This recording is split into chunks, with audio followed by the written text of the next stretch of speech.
Kita lanjutkan pembahasan terkait dengan metode permukaan respon. Pada kesempatan kali ini, pada bagian ini akan kita bahas tentang skema dari metode permukaan respon. Jadi kalau pada video atau bagian sebelumnya sudah dibahas tentang prosedur umum dalam metode permukaan respon, maka pada bagian ini akan kita bahas skema optimisasi dari metode permukaan respon. Nah, dari tiga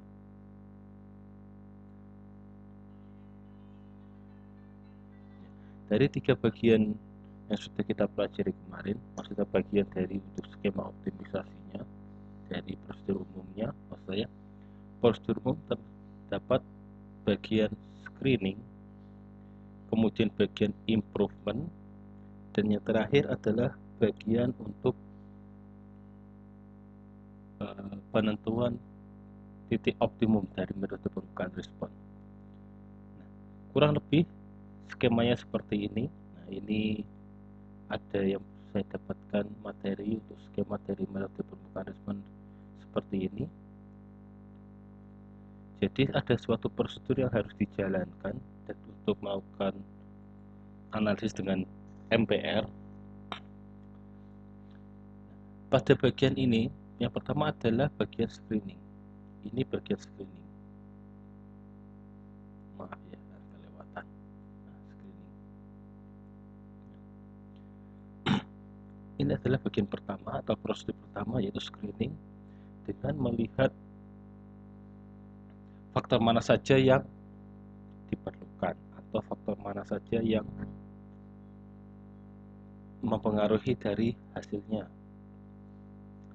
Kemudian, setelah hasilnya nanti diperoleh berdasarkan metode faktorial atau faktor pecahan, dilakukan metode ordo pertama pada bagian ini, metode ordo pertama, atau nanti disebut dengan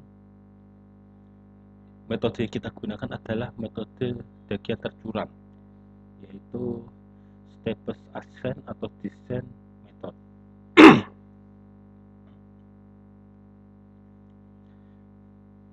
Kemudian setelah itu akan kita lakukan untuk metode permukaan respon itu sendiri, yaitu bagian ketiga untuk menentukan titik optimumnya. Di sini adalah nanti kita menentukan titik optimum. Sedangkan pada bagian ini adalah untuk MPR-nya itu sendiri. Jadi kalau MPR atau metode permukaan respons kita sudah mendapatkan hasilnya yang sesuai, itu nanti hasilnya adalah memperoleh suatu titik itu. Di sini disebut titik stasioner ya, atau titik optimumnya ya. Demikian prosedur secara umumnya. Jadi pada prosedur seperti ini, pada prosedur ini sangat penting untuk dipahami. Ya, screening. Pada tahap screening saya kira mudah dipahami karena ini merupakan mencari faktor-faktor mana saja yang mempengaruhi dari hasil, sehingga dari faktor itu kalau misal sudah diperoleh misalnya suhu dan tekanan, diperoleh dua faktor suhu dan tekanan.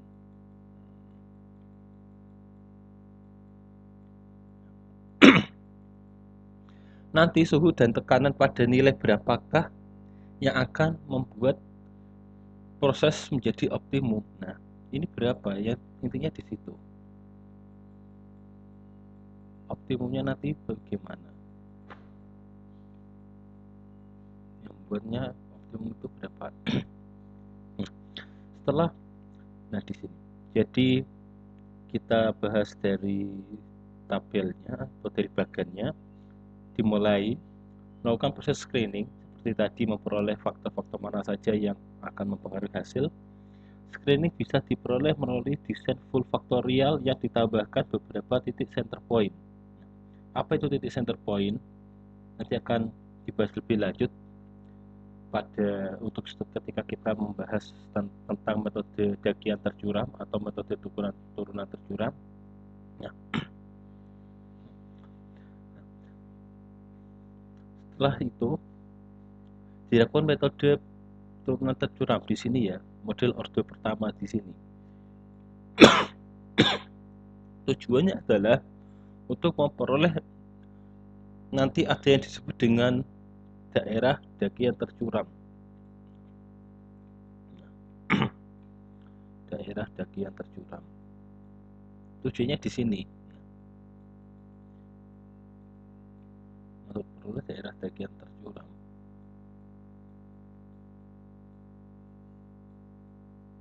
Di mana pada nantinya ketika daerah dagian tercuram ini sudah kita peroleh, daerah dagian tercuram inilah yang akan kita jadikan dasar, kita jadikan patokan, atau kita jadikan nilai awal untuk melakukan istilahnya sebagai titik awal dari metode permukaan respon ini. Jadi hasil dari daerah dagian tercuram itu akan kita gunakan sebagai nilai awal untuk melakukan analisis atau metode permukaan respon. Karena pada metode permukaan respon kita harus mempunyai suatu titik awal itu, sehingga nanti titik awal itu nilainya akan diupdate terus menerus. Jadi suatu prosesnya itu dilakukan terus menerus, sehingga dari nilai titik awal ini setelah melakukan metode permukaan respon prosedur ini dilakukan, maka kita akan mendapatkan nilai optimum. Sehingga modalnya adalah screening dulu, mendapatkan faktor-faktor yang mempengaruhi, misal di sini suhu dan tekanan. Kemudian dilakukan suatu metode dagian tercuram atau turunan tercuram. Ini dilakukan terus-menerus di sini ya. Nanti pada metode dagian atau turunan tercuram tersebut atau metode MPR orde pertama, nanti kita akan tahu apakah ada suatu istilahnya kelengkungan di sana. Istilahnya kelengkungan ya, saya tulis di sini ya, kelengkungan.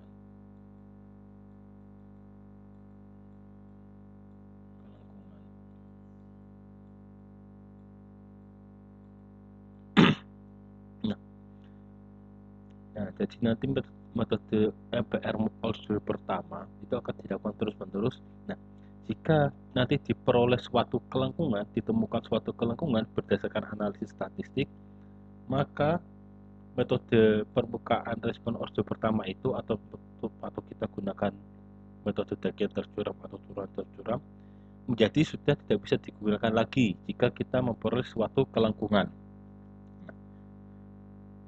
Sehingga jika metode model orde pertama itu sudah tidak cocok untuk digunakan karena sudah ditemukan kelengkungan dan tidak cocok, ya ini no ya, barulah pada saat itu kita menggunakan metode permukaan respon. Dengan kata lain, jika kita tidak menemukan suatu kelengkungan dalam ketika kita melakukan model MPR orde pertama itu, maka observasi akan terus dijalankan di sini, yes ya, ini yes. Observasi dilakukan lagi, stable ascent. Jika ternyata observasinya masih bagus dilakukan, maka dilanjutkan terus menerus, yes ya. Di sini ya, a better observation, apakah observasinya masih bagus, dilakukan masih bagus untuk dilanjutkan, maksudnya nanti kita akan lihat bagaimana maksudnya itu, dilakukan lagi. Nah, ternyata jika tidak, kita lakukan lagi full faktorial yang lagi ya, metode ini lagi. Jika tidak, ternyata metodenya tidak bagus atau ditemukan suatu hal yang membuat ini tidak bagus, kita kembalikan ke full faktor ini dan dilakukan lagi model orde pertama. Dilakukan terus menerus sampai kita menemukan suatu yang disebut dengan kelengkungan. Karena inilah syaratnya supaya metode permukaan respon itu bisa kita gunakan untuk data yang kita miliki. Kalau tidak ditemukan kelengkungan, maka kita tidak perlu menggunakan metode permukaan respon. Nah, nanti alasannya kenapa harus ditemukan kelengkungan dan apa hubungannya kelengkungan dengan optimum akan kita bahas pada bagian berikutnya. Nah, sehingga di sini yang pasti adalah untuk dipahami, dilakukan dulu screening, kita mendapatkan dua atau lebih lah misal ya, faktor-faktor yang mempengaruhi hasil atau proses, kemudian dilakukan model MPR order pertama, sampai kita menemukan suatu kelengkungan, baru kita bisa menggunakan metode perubahan respon order kedua. Dalam hal ini disebut dengan metode perubahan respon itu sendiri ya, order kedua ya, kita bisa gunakan CCD atau BPD. Ini ada CCD, kita juga bisa menggunakan BPD. Nah, nanti itu selanjutnya ini dilakukan analisis sampai diperoleh titik stasioner ini atau titik optimum ini, dan jika sudah diperoleh titik optimum ini, maka selesailah analisis dari metode permukaan respon yang kita lakukan. Oke, demikian untuk pembahasan mengenai skema optimisasi dari MPR. Kita lanjutkan pada bagian yang selanjutnya.